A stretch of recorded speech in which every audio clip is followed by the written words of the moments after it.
tan iyo sanadkii 2011 markii ay shirkadda Hormuud ay si rasmi ah u taabagelisay adeega EVC Plus oo ah hab casri ah oo ay lacagaha isugu diri karaan dadka jooga gudaha dalka iyo dibaddiisa ayaa xilligan dadweynaha Soomaaliyeed waxa ay ka warrameen faa'iidooyinka uu leeyahay adeegaasi. يعني ما شاء الله أديك EVC Plus أديك في عن wax badan oo noo fududeeya يعني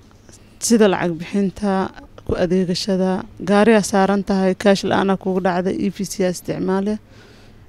iskuulka ardayda guriga jooga lacagta bixina sida korontada biyaha wax walba hadda dukaankaana ku wada kulanay waa adeegtay kaash iyo dollar ma jiro taleefanka dhexdiisa wax kasta ku jiraan ma sha Allah.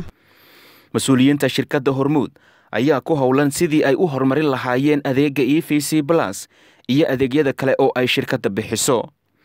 Cabdisalaan Shira Xalane waa madaxa xiriirka macaamiisha shirkadda Hormuud. Markii laga hadlayo EVC Plus danta shirkaddu ay kala heed oo ugu weyneed waxay ahayd in bulshadan baahidooda ay ka qabtirto.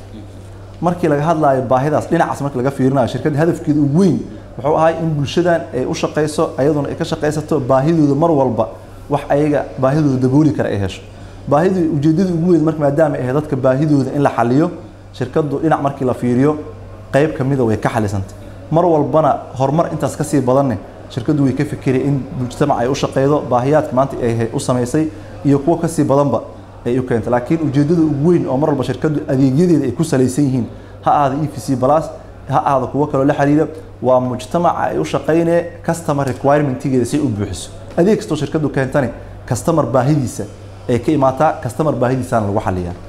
Talaabadan ayaa dadku waxa ay ku tilmaameen in lagu soo beegay xilligii loo baahnaa sida uu sharaxayo aqoon-yahan Yaxya Caamir oo arrimaha dhaqaalaha si weyn uga faalooda.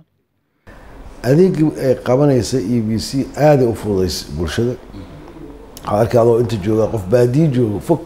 ama qof makhaayad wax ka cunay lagu dhagaya kula iga dhiib adoo xamar joogaad ka dhiibi kartaa qof gobol jooga biilkaad cidda ku siina suuqa wax uga soo iibsanay security waa ku fiican tahay oo nabadgelyada xaggeeda qofkii waxyar meesha ugu jiro wata tiro badan ma qaadanayo haddii taleefanka laga xado nambarkii lama yaqaan lama bixi karo laakiin haddii lacag kaash laga qaato waa la yaqaan si loo isticmaalo waa arkay dadka qaar oo ku eedeynayo hawa aan ka iibiyo hawa isdhaafsanaa hawa waata inta marayso inta ku neefsan iska tuur hawa wax gadaysa arkay hawa qof ka gadanaysa ma jirto waxa lagu siiyay waa lacag waxa adiga tar waa lacag waxa wax ku iibinaysan hawo maahan waa isla lacagti hadii service-ki marka lagu casriyay in la yiraahdo hawa wax ku gadanay waa khalad kale.